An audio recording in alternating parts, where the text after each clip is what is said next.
So, oops, sorry, I don't want to click on that. So I'm going to be doing another podcast for a temporary amount of time. It's going to be on what I'm going to be doing in the future. I'm going to be doing a lot of poll survey respondent things, right? People want to shout out to me, that's fine. Yeah, but I'm going to try to do it in the beach. I don't think it's normal in the wild, but I will introduce myself. Yeah, it's valuable to do these response quizzes. And in the future, right, when I feel a little less shy, I'm going to be talking about hypothetical insurance policies that might fix some political problems, right? Might give you some benefits, just the outcome. Right, because you actually can commercialize insurance packages back in the days of the old. They used to do that, right? Yeah, there's some insurance packages for some provinces, I call it a province because it's back then people just kind of sort of had a flexible definition of what a city was. Yeah, some cities are built based on what type of insurance policy satisfies a CEO. It's not what makes you happy. It never was. Like New York used to be a conglomerate of other cities. I don't know what's going on these days. A lot of poor people complain to HR because the corporation ran HR, so HR was the city council. Yeah, if you're poor, you don't want to hear about this. But if you're a business owner, this is if you're a poor business owner, different story, right? Or if you're a business owner of any kind, right? You're excited. I get my own UBI. Yeah, I'm sorry, as an employee, right, I don't care. I just get paid. I get a nice insurance policy, get UBI, but you still have to kiss ass to the rich. Or the business owner. Yeah, you do have to. Because if you're getting a insurance policy, it has to benefit the rich somehow. As long as you're in a capitalist paradigm. They got rid of it because people complain. I am sympathetic, of course, to the poor more because I'm poor. I'm not even getting paid talking about this, right? I'm not talking about it right now. Let's start a little safer. I want to talk about food stuff.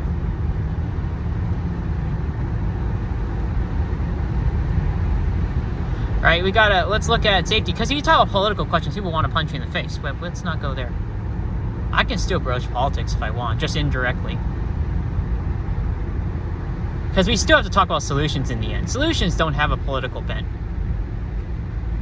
And you still have to talk about it because they may not be interested in buying food unless it's an insurance package, right? This is a very flexible. You still do. So yeah, I'm going to be doing it in the beach a little bit. I think people have interest in talking about this type of stuff.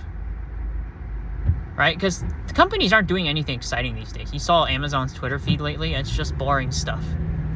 I see some beach whales in the distance. I'm not talking about physical obesity. I'm talking mental obesity. Right? No one wants to be mentally obese. That's probably worse than physical obesity.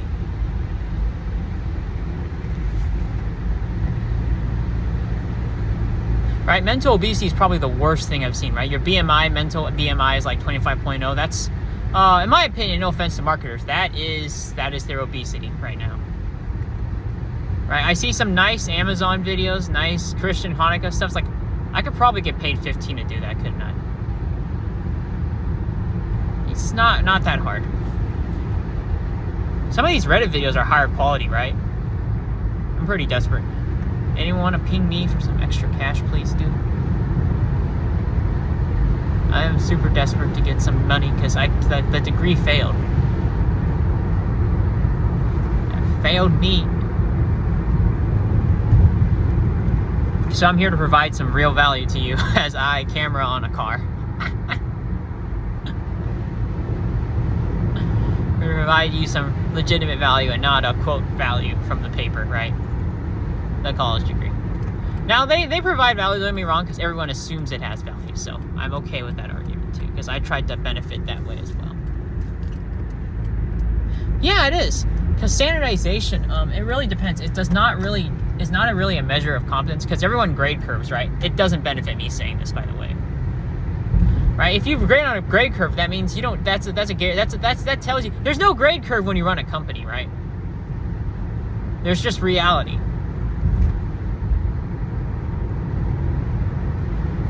Yeah, I have nothing to say. If people want to sit by with me for these vids, I'm okay with that too. Because there's always risk when you talk about this.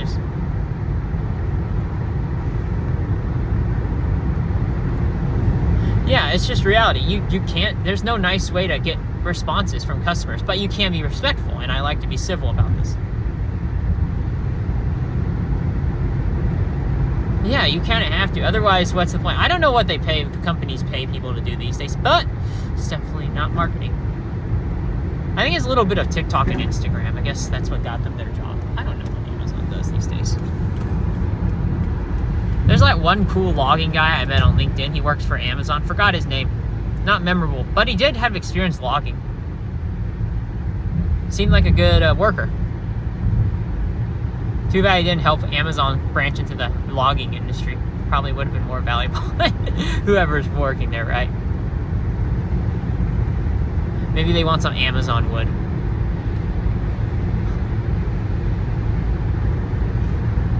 Yeah. I'm just wondering what they do these days. I'm not here to be mean.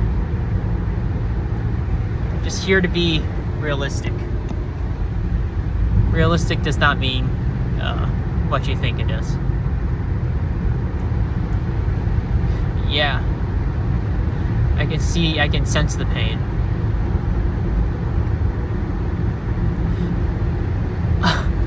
That's okay.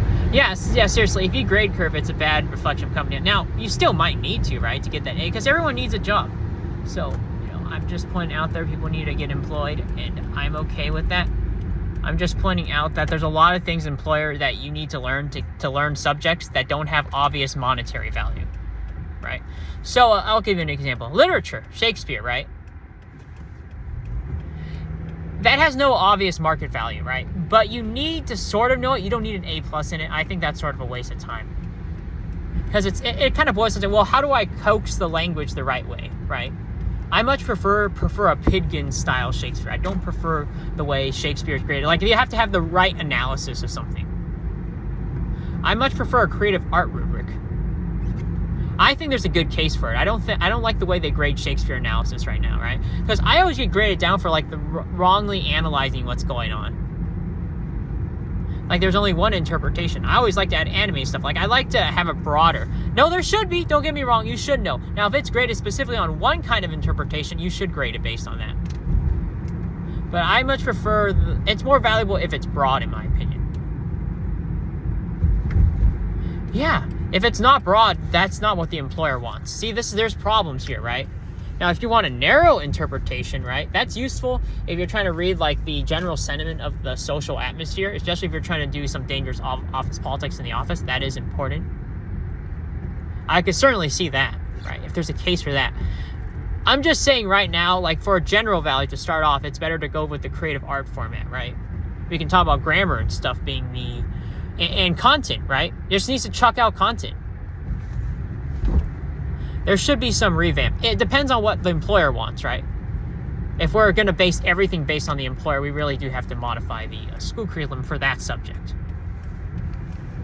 Now, the employer is not going to pay you up front, right, to learn Shakespeare, but he might need you might need to know that to learn, do some sales, right?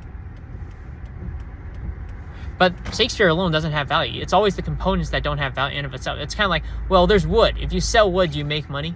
No, right? If you're trying to make a house, right? Do they think wood is a house product? You see what I mean? Right? A lot of subjects, right, they don't have immediate monetary value, but you need them. English, right? Can you sell English? But you need it.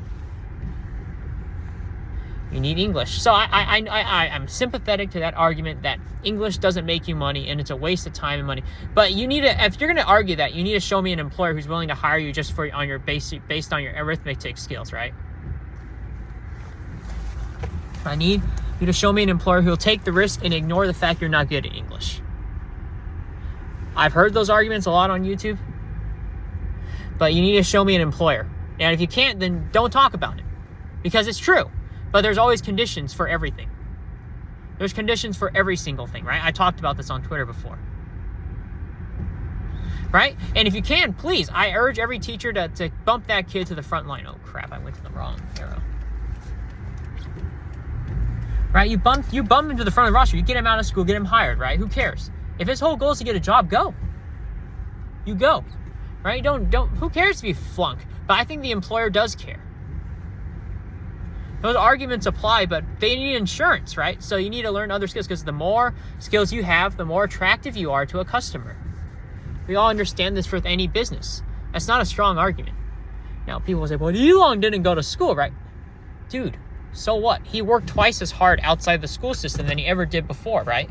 He worked quadruple amount of times once he figured out what gained value. You still have to work harder. You're still doing tough tests. It's called life. That's not an argument against school. Now, if your argument is, I can't afford school, I can't learn from a textbook, right? Those are legitimate arguments to homeschool. If you want to offer like a cheaper value, like a higher value but for lower cost for the employer, that's a legitimate argument for homeschooling. Right? A lot of homeschoolers don't talk about it. They're like, well, we need to be paid the same market. No, you can't be paid the same market rate. It doesn't work like that unless you're the CEO. Then that helps the CEO. When he makes money, you make money, right? Right? CEOs can be paid anywhere from like 0 to 15 to like $1 billion a year, right? Sorry. But yeah, you know what I mean? It's flexible. It's business risk. Oh, I hear those arguments about school being a waste of time all the time, but you got to think about the context about all of this. All those arguments about, like, trig being useless, that's very... Look, it is useless in and of by itself if you sell it by itself, right? But you need trig to do some computer coding, right? Certain coding projects, right? Right? Maybe to make a radian calculator someday, right? So that means you learn code on the side. Look, here's the rule. The more stuff you learn, right? The more stuff you offer to an employer, the more likely they're going to buy your product, which is you, right? Employing you. It's the same for, it goes back to like products selling, right? The more products you offer, the more people buy stuff. I agree with people putting money out, but if you don't have money, you got to start shitty and get criticized. I am not looking like my business. I'm not looking to get sales. I'm looking to get something working to procure more resources. I'm thinking like a procurement coordinator. Seriously, I know I can't make anything with a Nestle chocolate coffee, but I would love to have more inventory to sell. I'm here to have a conversation that generates results. I don't need profits immediately, but I may want a better, higher paying job. I'm flexible in terms of compensation. If the compensation goes to like a more steady product listing or to become a mini Target, I'm okay with that. I'm not getting anything. Right? Because you can't. How you need help. The little guy needs help.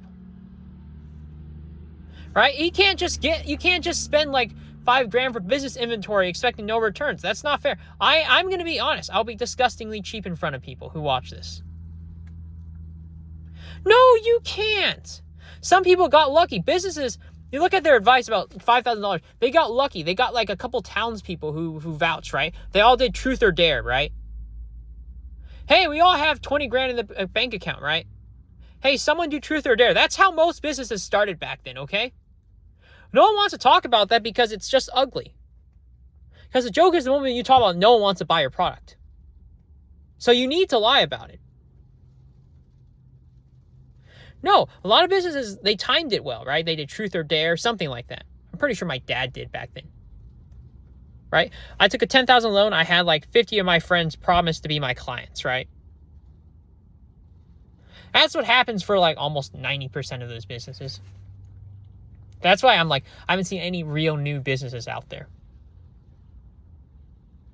So there was a promise of clients through drinking beer. This is how you fire. It starts at the beer tub club time. Anyone watch 8-Bit Theater? That's kind of how it starts, right? Make jokes on the dinner table. One guy's like, hey, it always starts as a joke, and then it becomes legitimate. There's a lot of jokes people pass. And the reason why they're funny is because it would work, one. And two, because no one would do it. Because of how ridiculous it sounds. but it's rational. You always look for those jokes. You have a little filter, right?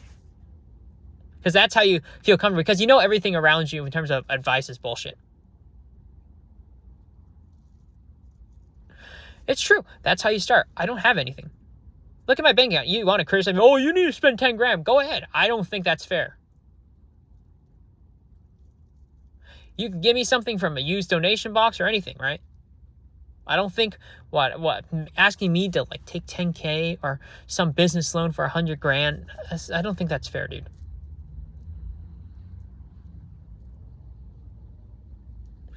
No, you can't. You give me 5 customers, right? You can't just have venture capitalists swooping in like that. I'm willing to starve just to get resources. I don't have anything. No one's giving me a chance for anything. I've received no comments in the mail like, hey, look, here are some resources. I need you to sell me this. I don't care how unfair the profit margin are. Give me I don't care if I make no money. Just make sure you give me something where you can promise me to give me more resources where I can actually make a profit someday, right? Doesn't matter how uneven it is, right? Maybe I make 5%, they make 95%. It doesn't matter.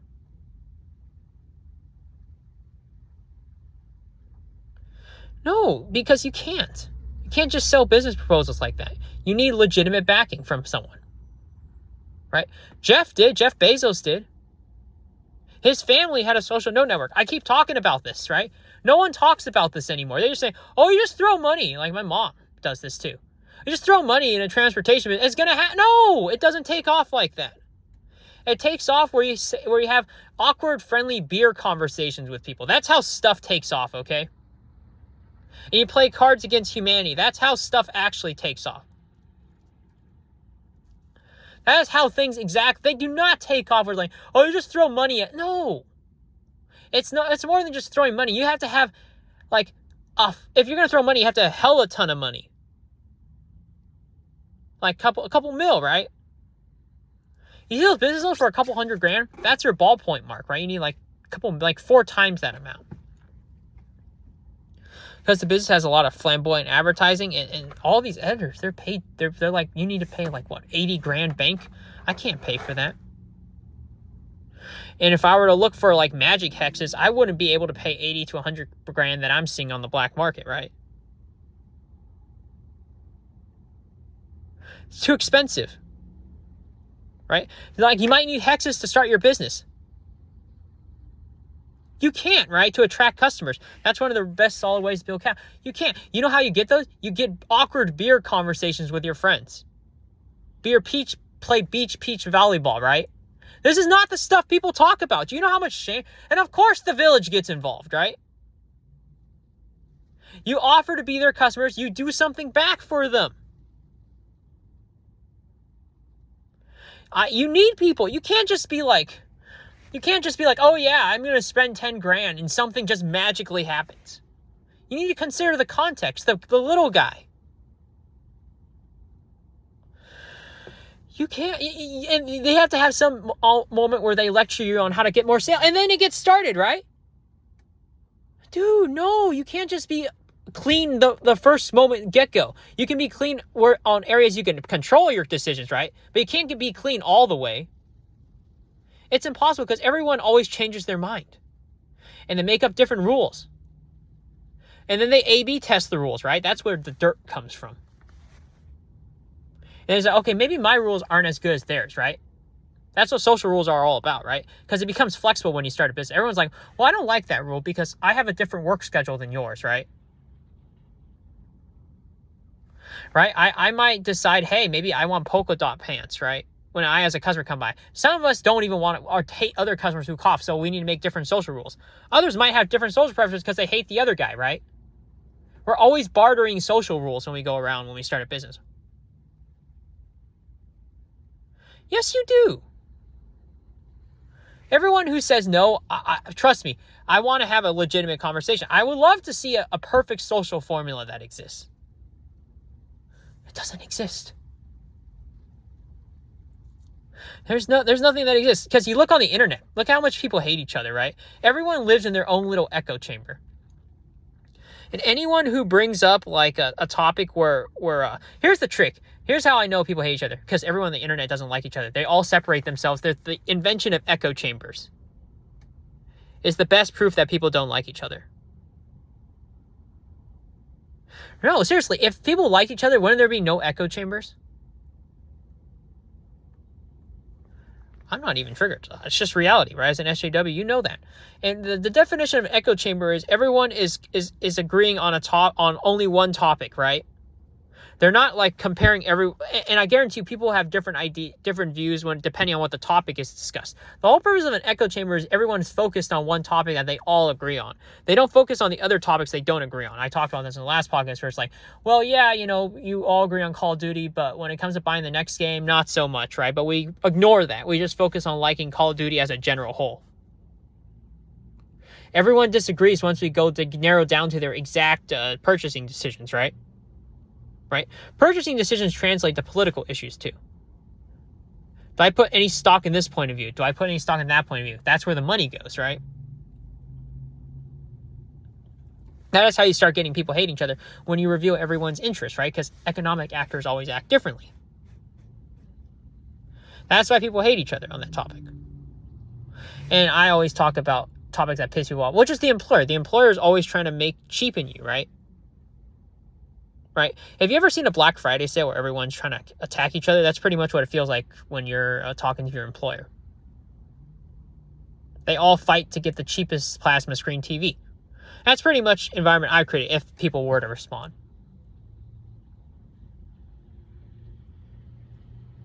Right? That's what happens. It's sad. But that is how we behave when we're around cash. China is too, if it makes anyone feel better. The Chinese peddler sellers, they're all yelling at each other. Yeah, it's just common. It's very common for people because no one wants to spend $5 if they can get something for free, right? That's reality. Right? And to make in China, what they do is if they want to make it more like they want you like to make you feel better about spending money, they always hide their good as an advertisement behind a social cause. They all do that, right? They hide behind leftism or right-wingism, depending on what gets them cash, right? Depending on their status in life. Yeah, they all do that. Progressives do. I'm an SJW. I understand that. And I'm always for the little guy. Right? I'm always trying to use my social justice warrior foo or whatever. And to help the little guy get a leg up on the competition. That's who I sell myself. Now, if rich people want to buy me off and have me not talk about it, I'm all for it too. Rich social justice warriors, right? Because I don't think they actually like each other when the topic of how big my wallet is, right, is being discussed. We're starting to disagree heavily. I think the rich SJW is the conservative SJW, and the poor SJW is the left-wing SJW. You can tell. You trust me. You watch. Right? When we switch topics, people start disagreeing. It happens all the time. Right? If it's not politics, it's always like a product, right? There's always going to be disagreement. We're human. We have different motives. And that's the problem with social rules. They always constantly flux and change. Yeah, a lot of people, when they look at social rules, they like to think they're fixed. They want them to stay fixed forever for every single social circumstance that exists. That does not exist for anybody, okay? That's not real. That's not reality. Social rules are simply economic models or models you use to model reality to get an optimum outcome. Rules always change for a reason. Ever play chess? Remember, when the pawn gets at the end of the chessboard, they become the queen, right? Rules always change. My problem with people that I notice is they always think social rules remain the same. They like to live under that comfort. That's kind of what happens in society. People like to make these rules up so they can live psychologically comfortably, rather than saying being social is like where all the rules stay flat, right? They're not dynamic, right? Ever wonder why socialism was a lingo? It didn't start out as a social system where everyone's equal, right? That's the proof, right? People wanted rules to stay fixed, right? Everyone's equal. Everyone's happy. It was code when it started out.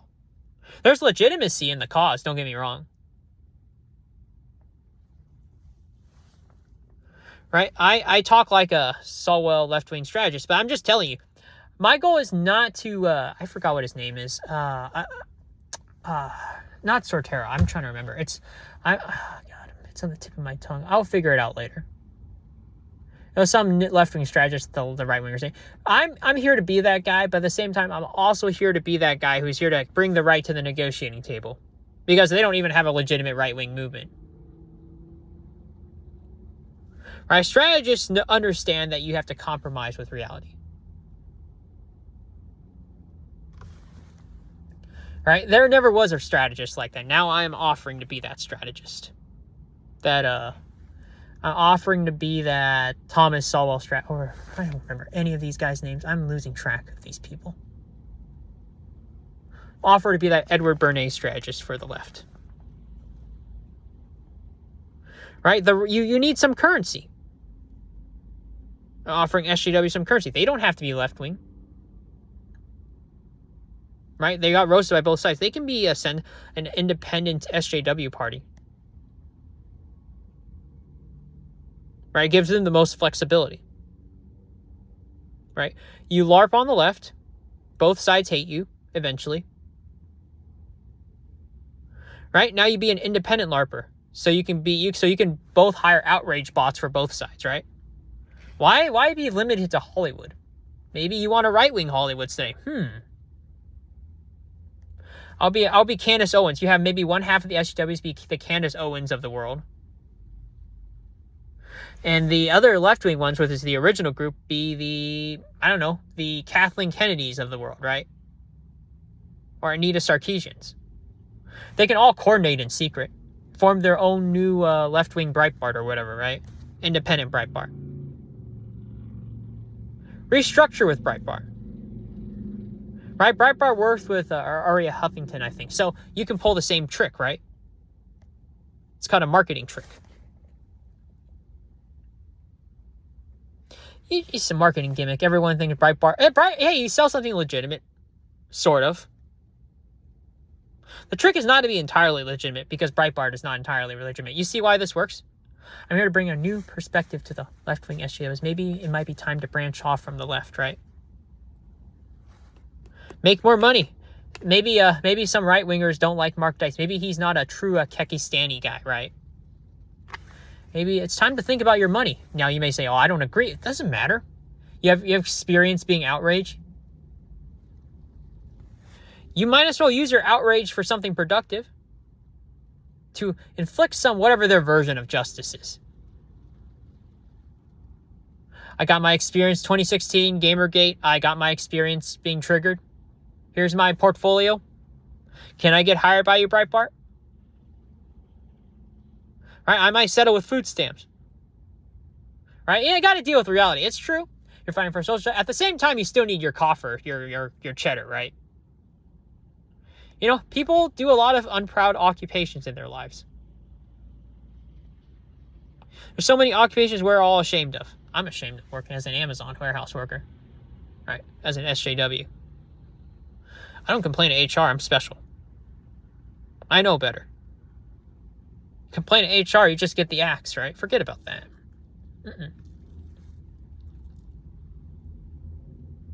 Right? If you complain too much to HR as a manager, you could get shot and killed. Doesn't matter how high you are up in the ladder, trust me. It's not a good idea to complain to HR. That's like asking to get killed by the Iron Bank, right? Not a fantastic idea. It's one of the worst ideas in the world. Right? If they're in charge of your paycheck, you don't. Right? People who make the paycheck make the rules. Now, this pisses people off. I know that. I can tell because America doesn't like talking about money, and we all like to feel comfortable. Those little hug-a-bears, we all have their own safe spaces, right? Talking about money is not a safe space, right? It's a trigger space. Yeah. Yeah, it might as well. Right? That's Saul Alinsky. That's what it was. Okay, yeah. I am the Saul Alinsky for you guys now. There was no Saul Alinsky before. But now I am your Saul Alinsky for the SJWs. We don't have to. People are like, oh, I know how Saul Alinsky behaves for conservatives. Like, no, you don't. I didn't want to say anything before. Now I will. Saul Alinsky knows how to play the game, right? I'm offering you a sales proposal. I am an ANCAP last. That's as an insurance policy in case things go south. I am now an advocate for social justice first. I'm showing you where we can disagree and explode right now. I'm showing, and instead want to offer you right now, just offer you ideas that we all agree with first. Because leaders will always have disagreeable ideas. That is what most leaders should have. I am your Saul Alinsky strategist. And so right now, I do think it's time to sell your outrage to both sides. So you can become an independent SJW, so you could be like a military contractor like SJW, where it's like, I'm an independent centrist, right? I'll make a living being outraged for both sides, for both polar extremes. People do this already subconsciously. Let's do this consciously.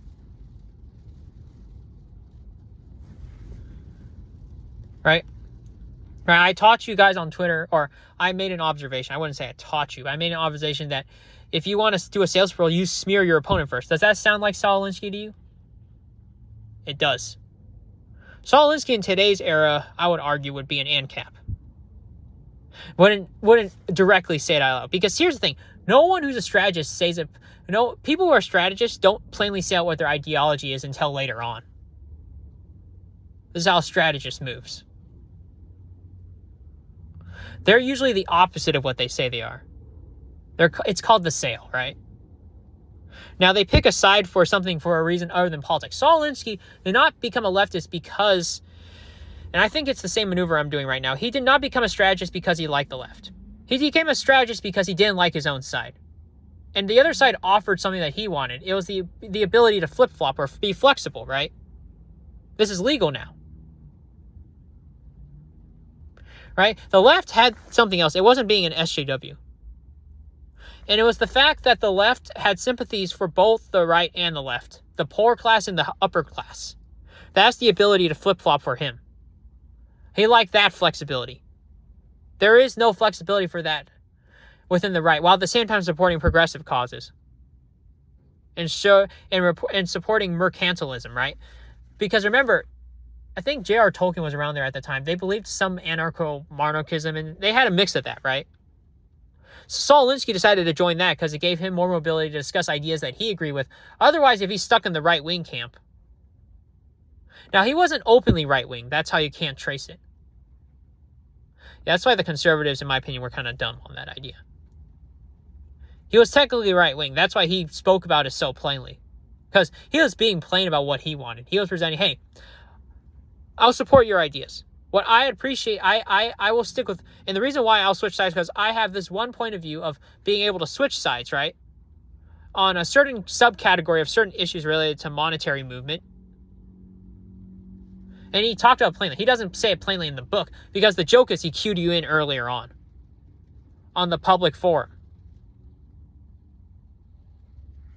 That's how he cues you in. It's called honesty. This is a commercialism. He is an Edwards Bernays, in other words. Right? He wasn't paying enough. He didn't do it exactly like that. But basically, that's who Saul Alinsky was. He was a right-winger. He just didn't like the right. The right-winger just listens to Breitbart, takes stuff out of context. You can do that too, right? Right? You got practice. If you believe in what that side says about you. You know they're hypocrites. You know they want to hire people that do that too. Might as well. You all agree on making money, right? Go. Now, you can't start immediately. Gotta bump up your LinkedIn profile. Gotta get some of that Kevin Logan jiggle magic. Get some vids showing I love dogs and puppies, you know? Gotta really sell to the right. You're a conservative simp, right? Who cares, dude? Candace is there. Why do you care?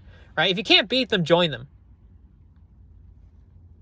Right? Candace is winning somehow. I model after Candace too. Be candid like Candace Owens.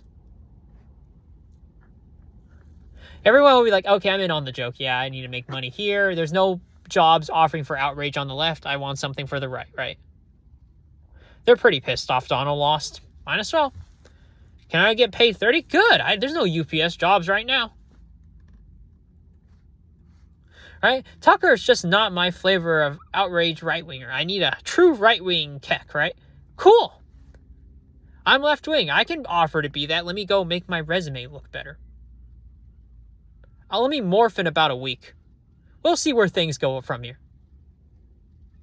Yes, you do. You know, you do that. People do that quite a lot in the office. Right? You saw that, if you're a left, you're a young guy with a heart, whoever that was, right? With a bleeding heart. That's called morphing. It's Mighty Morphing Power Rangers time, right? You're an adult, you got money, you're conservative. That's basically saying, okay, I'll morph to get money. That's basically all it is. It applies vice versa the other way too. Just to get money. People morph all the time. I'm a really nice, I really feel bad for the animals. But when it comes to buying my next mistress, I gotta go look at what your market rate is. Right?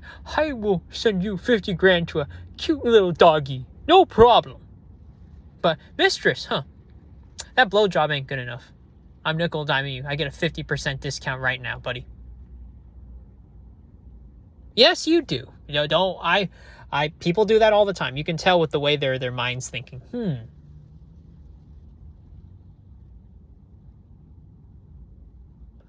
Outrage is popular among the right. Might as well have more Candace Owens. Now the left won, right? I'm assuming they're not as outraged, but maybe there might be opportunities. I don't know. Might as well just morph, right?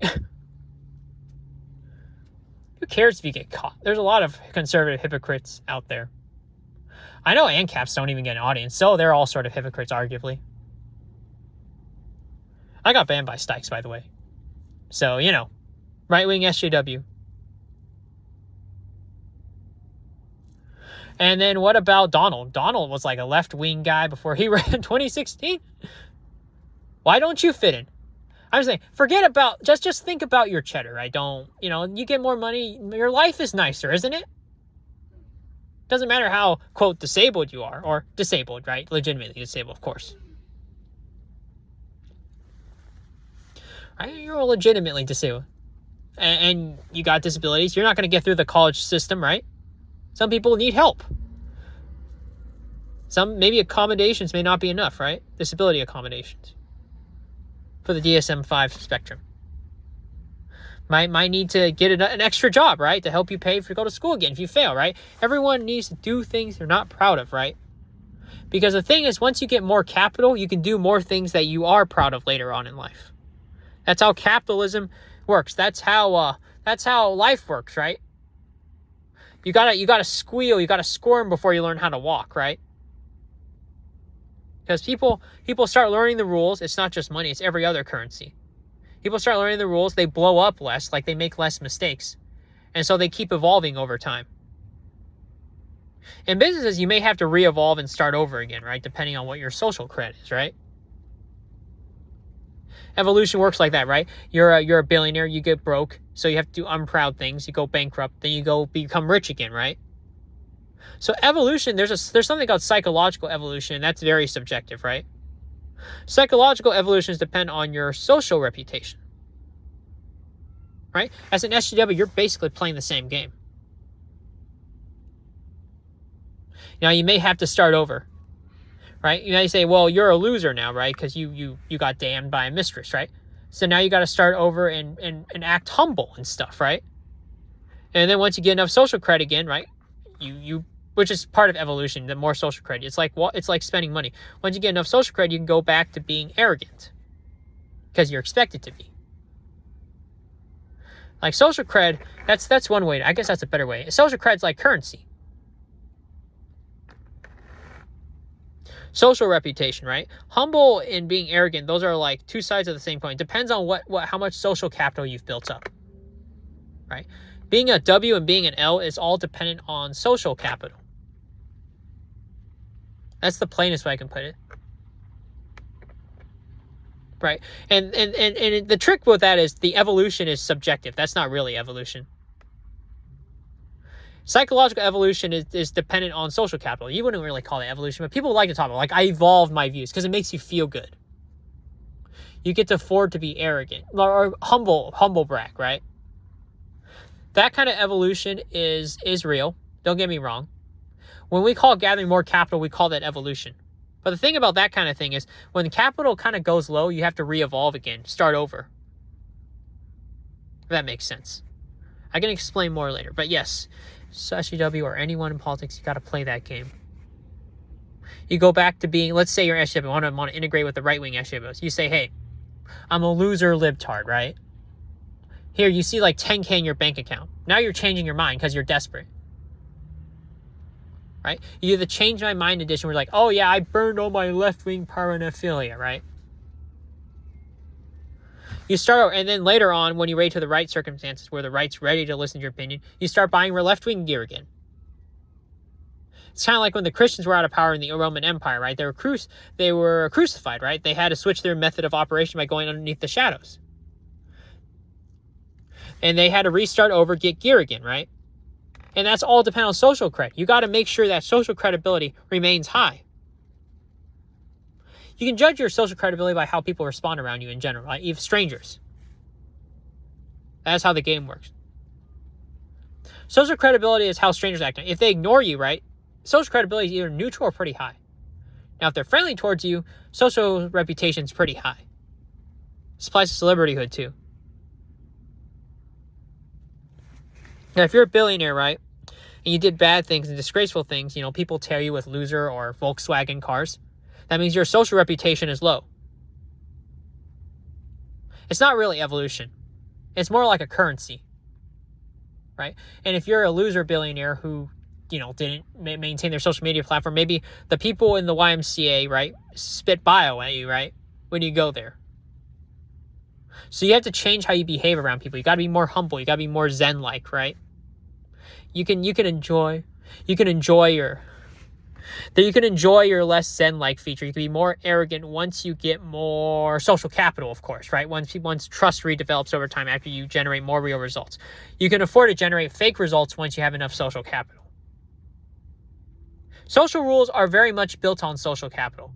But a lot of people like to be lazy. They don't like to invest in social capital. They like to invest in scamming people of legitimate wealth. By taking advantage of the pre-existing social capital that already exists, within your family tree or whatever, right? Your social profile. That's why social profile matters so much.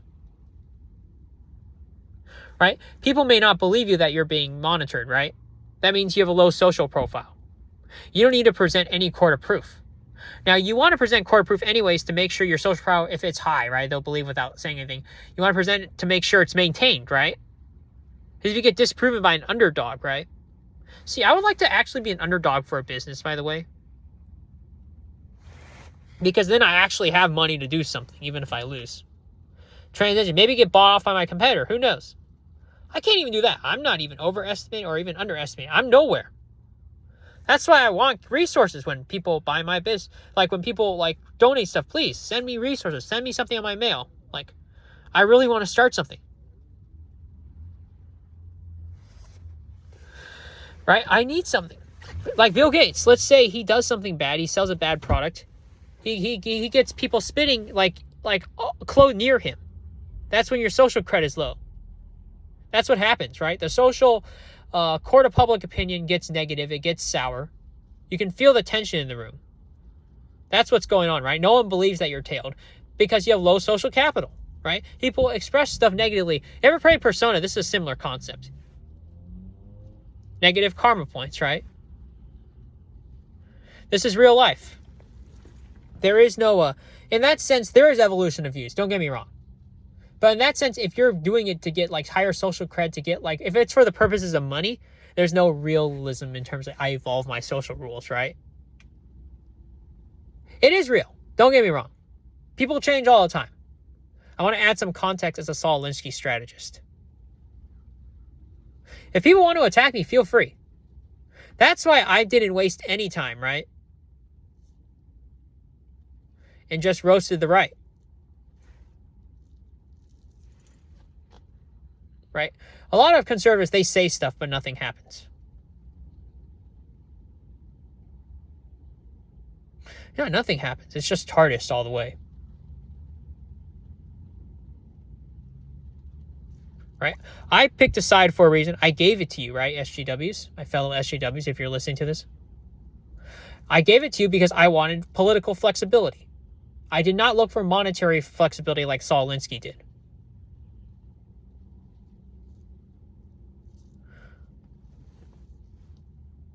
Right? Political monetary flexibility is not really what I'm interested in because I don't have any money in the bank right now. So I'd rather go for social cred. People don't bet on cred. I believe in cred. All social rules are built on social reputation. They all are. That's why I don't like elderly people who like to follow social rules religiously, because they don't know when they lose social capital. Because social rules are fixed when you have high social reputation. They are not fixed when you have low social reputation. No, they are not. They are dynamic and they are movable. Any elderly people who tells you otherwise, they're just not credible. They just like living comfortably and avoiding people. That is not how social rules operate. Ever heard of Code Geass called the will of consciousness? That's based on social reputation, right? Consciousness is built on social reputation among each other. Yeah.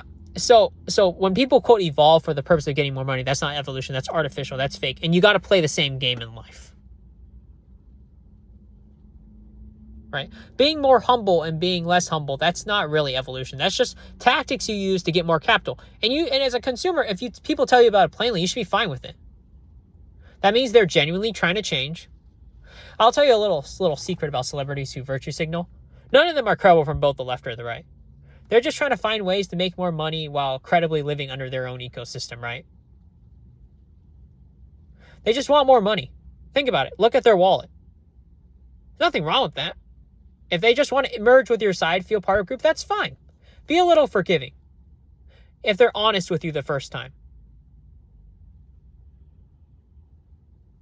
Now, if you're honest, that's fine. A lot of these celebrities oh dear Lord, James Wood is not an honest celebrity, right? He's a right-winger. I'll tell you what that means to Hollywood. He just doesn't like where the direction Hollywood's going right now. Fine. I don't think celebrities like each other anyways. If he told that to you plainly the first time, would you care? I wouldn't care as a left-winger. I wouldn't even be outraged. Yeah, I think Hollywood sucks too, buddy.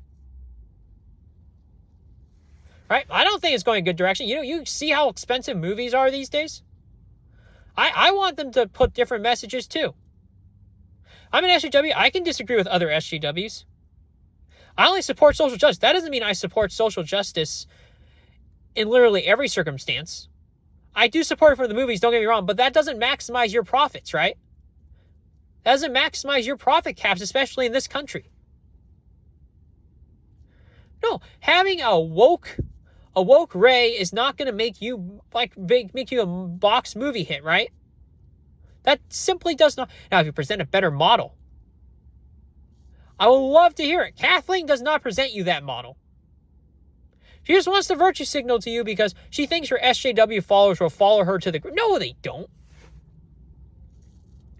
Next time, Kathleen Kennedy, you dig another Force Awakens, you actually ask your followers, do a poll survey, go do meetup groups. I am telling you right now, that would have never happened. Have a face-to-face. I will do that. I'm Saul Alinsky. I'm the Saul Alinsky. I will literally do that face-to-face. Right? I will Cobra Kai you face-to-face. Say, hey, I'll Cobra Kai myself. Hey, SJW, what do you like this movie? Do you really want political? No! He'll say no. You might say one thing, but you'll do another. Seriously, it's fine to be a hypocrite. It's okay. No, a lot of us don't say what I mean, right? It's okay, dude. Look, I'm so stupid, I believe 2 scoops triggers me, right? Whatever that was. Why do you think I joined this side? I only care about that above everything else, because life is always about the constant flow of evolution and change. Yeah, there's a lot of things where you're not playing about. It's like, well, I'll say one thing but do another. All that matters is the sales, right? Who cares? Who cares if the conservative roaster? At least, and it's like, well, you're not following your. Neither do you, conservative. We can still debate about it. You can say, well, that makes my side less credible. Well, that's fine. Who cares? We all have things to bicker about each other at the end of the day. Who cares? It doesn't get rid of the outrage. No, it doesn't. Calling people a hypocrite doesn't get rid of the outrage on anything. Ever seen how a brother and sister dispute is a sibling rivalry dispute is resolved? You think calling each other a hypocrite, no matter how valid it is, fixes the problem? No, it doesn't. It fixes nothing. You all get your own slice of the outrage. Who cares? All I'm wondering is, like, can I make money off of this? Be outraged anyways. Doesn't matter if you're right or wrong. You want to feel like a W at the end of the day anyways, right? But I want to remind the SJWs, the only thing that matters is legitimate overall aggregate social cred. What is your social credibility? What is your social capital? That determines what social rules are valid and what are not. It depends your limitations.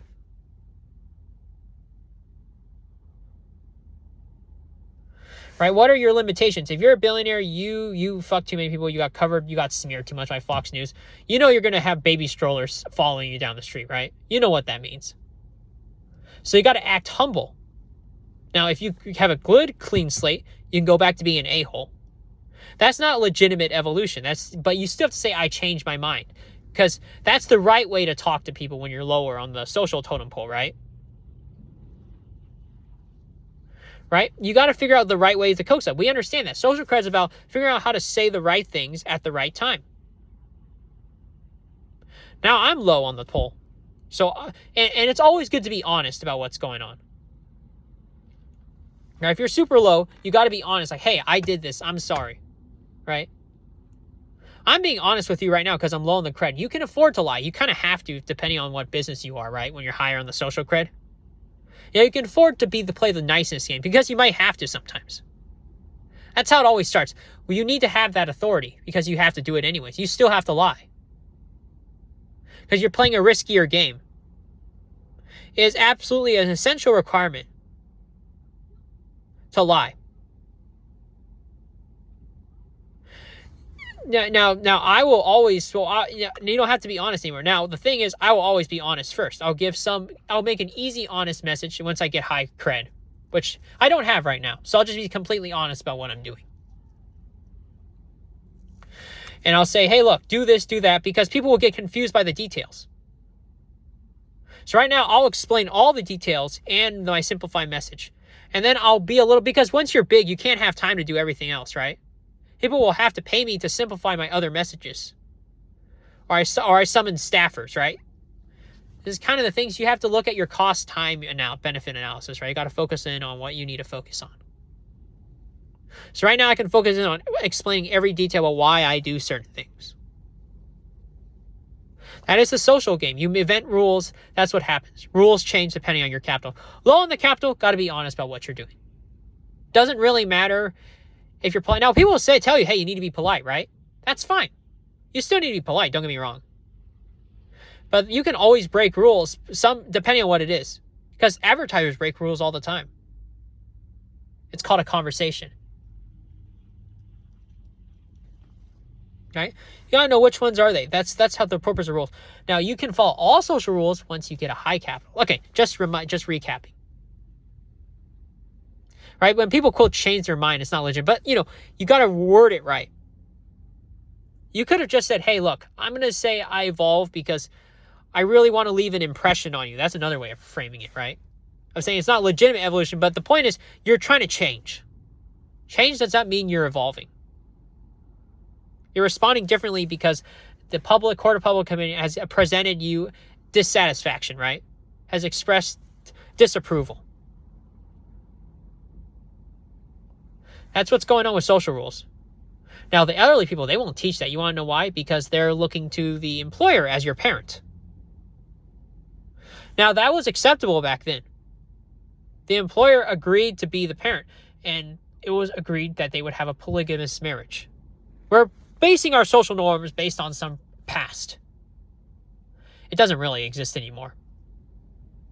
Back in the manufacturing era, 20s, 40s, a lot of these social rules, while being polite and nice, they all kind of go back there.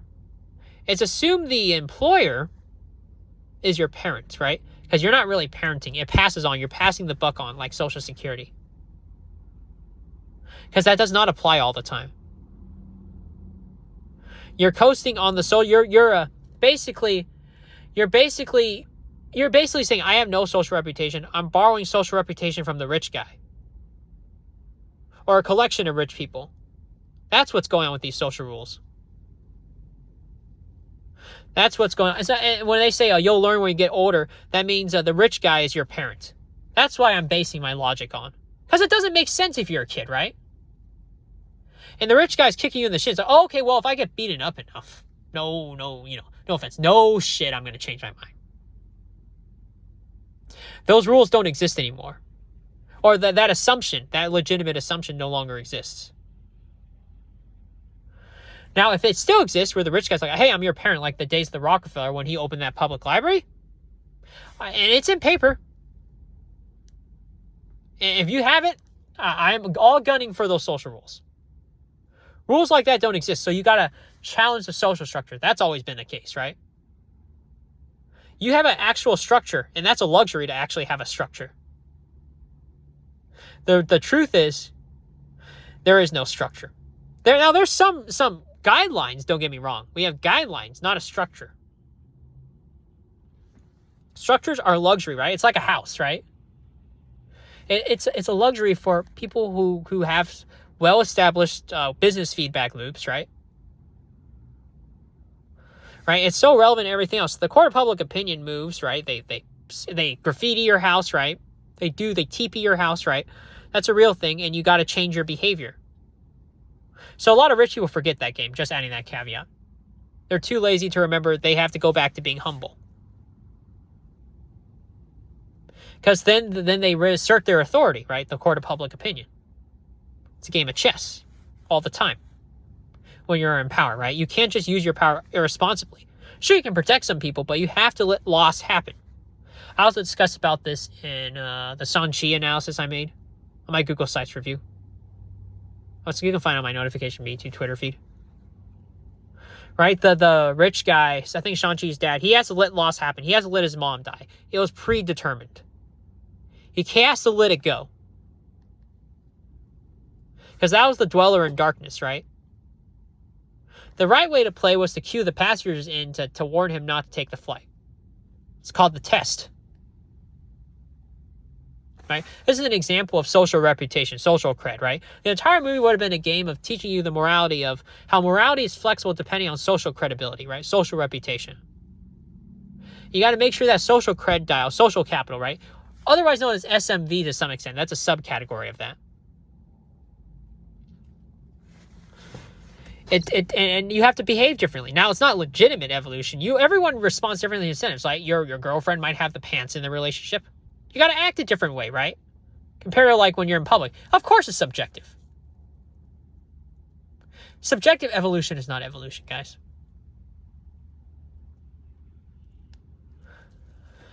We used to all know about this. We just kind of don't want to talk about it now because people like feeling comfortable. Like I said, entropy universe, everyone likes to grill and chill. No one wants to think about it anymore. We just coast off what our forefathers thought. I'll be open. I want to still do that. I can't. So I'll be honest. Say, Holy Spirit cometh, right? Gave us our initial capital. And I explained like the rational reason for the Holy Spirit. Whatever that is, right? Could be a ghost. Could be something else, right? It started out with God. Of course it did. I do not want to believe in a world where those exist. That is my price point. I would love to psychologically believe I can be an atheist, right? That's my price point right now. Pretend God doesn't exist. So I can pretend like anything that happens is due to whatever is scientifically described and not due to some outside force. And the rational reason to believe in the Holy Spirit, mathematically speaking, is because when all rational solutions that we have at the moment have failed, something irrational has to come to save the system, right? That's how a rational system works, right? When all the actors can't move, something supernatural has to move. That is how life works. Because all programs, they all have edge cases they can't be accounted for, right? So you need something supernatural, in other words, the programmer, to move, right? That will be defined as supernatural in his simulation he makes, right? Defined by the creatures living in it. Because outside the system. I'm defining Holy Spirit as supernatural, as something outside the political system, right? Something outside the system must come, right? The system will summon it to fix itself, right? Donald was a supernatural force at one point in time. So you could argue, well, the Holy Spirit was there, right?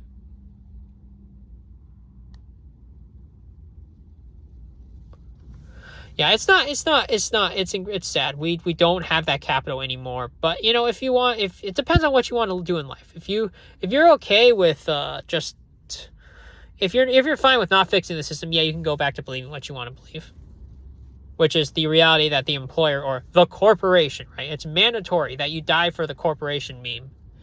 It's not a real thing. If you want to live under the illusion, and you don't want to fix these problems, you're like, that's fine. I'm okay with oblivion, right? That's the mature answer for that side. Now, if you want to actually fix stuff, you say, well, it's kind of mandatory you die for the corporation. Because I don't really want a parent. I want to leave it to the employer. I'll give you the employer some extra cash for some new business venture. That's how it worked back then. Because people got too lazy parenting. They gave the billionaire, it was cheaper actually. Why did they give? Now, the billionaire didn't like the job. They gave I think the procurement coordinators, they gave 20% of their income, yearly income, and when they had kids. They just gave it to them. Hey, you go work for my corporation. It became 10% once they got enough pool. Of course, it's 5 or 10 later on.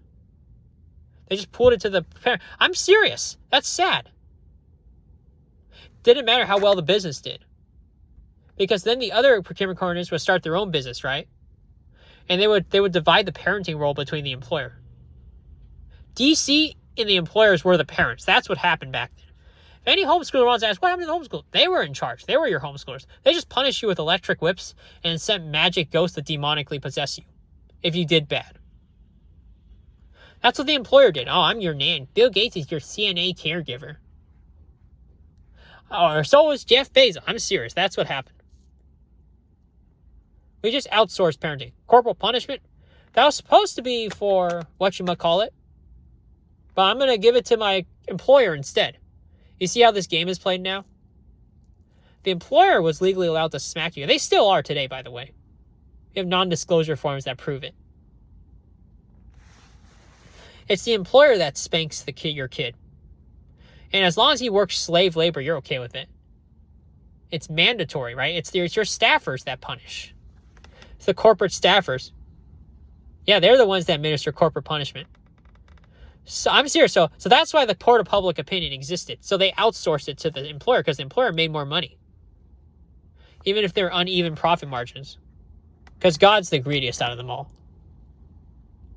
Because he likes to make the billionaires his slaves, right? People want to forget about that relationship. Serious. Let's look at the Dell laptop CEO, whatever his name is. I don't remember any of these CEOs. Let's look at, or Walmart CEO, right? Those were the parents today. In today's age, they're supposed to be your parents. If the toddler did a baby wipe, the government would give him $1 trillion stimulus package or something. The parents, the kids, I hate that. Well, I do want to invest in new business ventures. I'll just electrocute him. That's what corporal punishment is, isn't it? Swaddling.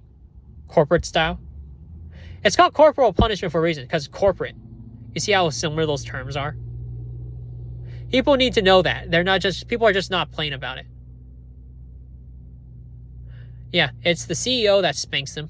And maybe RAPES them, of course. That's how the circles start forming, right? The sex slave trade circles, right? You get a lot of these more. It's well, I hate it, but at the same time, I got my own little trafficking operation going on. Yeah, that's what parenting was back then. That's kind of the model we're operating under today, by the way. If you're an advocate of corporal punishment, I seriously urge you to look into the occultic, what it originally was. And it was guaranteed they could walk to a front door, get a job. Because you're already making like billions of dollars for the corporation, right? Once you're their slave. That's what corporal punishment was for. Right? Parents don't do that now because they kind of forgot about it, just got lazy, didn't want to pay 20 to 50%. The more disobedient your kid is, the more salary they have to pay back to the employer. Yeah, trust me. No one wanted a parent afterwards. So they just left it to the employer. So they've been trying to shelve off having kids. You just go back to that system. If you want corporal punishment to work again and have your country, all the politicians making trillions, just go back to that system. Like, fully go back. Because you don't have anything fine. And it's assumed the kid does get raised correctly. Because even though they're dysfunctional, drink beer and stuff, at least they're making a product or a service for the company, right? You can say they're traumatized, sure, but they made a product. That's all that matters, right? The GDP keeps growing up. If you're a slave for the corporate, it doesn't matter how moral the CEO is. You're making a product, you know how to sell. Might have been raped and abused by CY. Does that matter in terms of GDP growth? I'm telling you this plainly because I'm a Saul Alinsky strategist, whatever. Whatever that means. So if you're a parent, corporal punishment, you're not helping the economy. You're tanking it unless you're giving 20% of your salary to the CEO to be the parent, because they are the parent anyways. You're gaming the system, right? By not having that system set up. People can hate me for it. Hate the player, right? Not the game. Now, if you're a peaceful parent, you still have to play the game, but you don't have those terms. You know what I mean? Where you're giving more. But they're still cheap, of course. Right? So, parenting goes to the CEO. CEO gets extra cash from them, right? It's more expensive in terms of time, but like you're getting more money. I mean, I'm saying if you're going to do corporal punishment, just go back fully to this and be consistent. That way, no matter how badly you raise your kid, at least you get a job. They get a job, right? You can pat yourself on the back and say, hey, I succeed as a parent. He's working as a corporate wage slave, because that's what everyone wants. Right? That's why it's ever heard those memes from Joshua Fluke? Corporate family workplace, right? Right? It's because the corporation is actually the family. Because you're not parenting them well, right? Corporal punishment it's implied you're the CEO is supposed to parent. You give money to the CEO. Right? There's a lot of peaceful parenting arguments among the Psychology Today sites. They're sort of against corporal punishment, not for homeschooling, but you know what I mean, right? You're not there is no pro corporal punishment people on psychology, at least not that I think of, at least aggressively, anyways. So this justifies successful parenting in a messed up way. Because you're a corporate slave, get a job. You can move out, you can live inside the corporation. That's where the corporate family workplace came. Because they're plain about it. That's where it came from. Because they're parents. It was implied that the parents made a direct deal with the employer that, hey, you're their mom and dad. That's why it's called the corporate workplace. Fluke doesn't know that. They don't want to talk about it plainly anymore. They don't want to, yeah. And in return, they gave all of they don't earn any salary. They work for free. They keep this out. They don't want to talk about it plainly anymore because there's so much shame.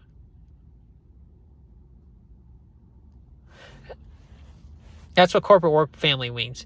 It's cringeworthy because that's what it was. They all worked for free. Don't believe any of the salary caps you see on Glassdoor. Right? And that's why it is. And it was a good arrangement. And in return, the kids they have, and I think they all have kids. I could be wrong, but most of them do. Some of them are paid a salary, and they live inside the corporate building. All the cash they goes back to the corporation. And they use it to parent the kids with a government subsidy program. Now it gets labeled to the government. They pitch it as a company reinvestment costs. They lie to Biden, of course. Biden can't stop it. Yeah, just so that you do. Now the other Fortune 500 companies, they don't hear about that because it's one of those dirtier operations. Now that you do, you're like, maybe. It's implied they pay for their schooling, and there's no schooling. School, what about that? You work for my office right now. You know, F school. You go there. Go public, right? Do public school maybe the first 6 grades. I need you as my sex slave now. You know that's what the CEO's thinking. They'll say, well, there's so much wrong with that. Well, look, if you're going to be for corporal punishment, this is the sustainable economic model. What you have right now is simply not sustainable. Ever heard about the war in Iraq? It's because of that. Because you don't have a business feedback loop, right? You don't have a feedback loop where the rich get rich, right? And they can merge with the military to start corporate espionage warfare with each other. Isn't that more profitable? Military gets more of the same amount of money, if not more. In terms of resource stuff, arguably anyways. That is because of corporate punishment, because you're not doing the economic model correctly. Oh, I love to hear the arguments about this. You really aren't, right? You should all be slaves to the corporation. If you're going to be for corporal punishment, you better be consistent on that. Because otherwise, you're just slowly destroying the economy. You're making the employers poor because they're the parents for free. Because the cost of children, right, is passed on to society, but society doesn't want a parent. So it's passed on to the employer ultimately, right? You get employees who complain to HR, comes in the form of HR costs. And the company going bankrupt every 30 years. That's what it gets passed on to. You don't want that. You want a dynasty.